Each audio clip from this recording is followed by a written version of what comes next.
Uy, si Budol to. Ano kayo ginagawa dito? Ay, Budol girl! Ay, Anong ginagawa mo dito? ha? Tinitingin-tingin ako ng mga isda. Bibili kasi ako ng tilapia dito. Balita ko, mura lang dito. Magkano bigay siya yung talapia dito? Alam mo magkano? Magkano? 5 lang. 55? Baka nabudol ka. Alam ko 120 kilo dito na isda. Hindi. Ang usapan namin, usapan namin. Grabe, ang galing mo.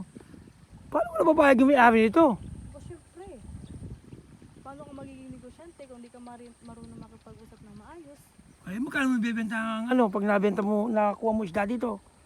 Ano lang naman, siguro mga 110. 110? Oo. Ay, lugi ka pa yan. Bakit? Yung pagod ko, yung ako nga manghuhuli ng isda dito eh. Ah, Para gabi mabenta oh. ko sa kanila eh. Bilib ako sa mga kagaya mong mga negosyante, no? Parang hindi lalaban ng tama, no? Sige, sa kapwa mo. Sige na, babay na. Yung Ang nga, tindi mo.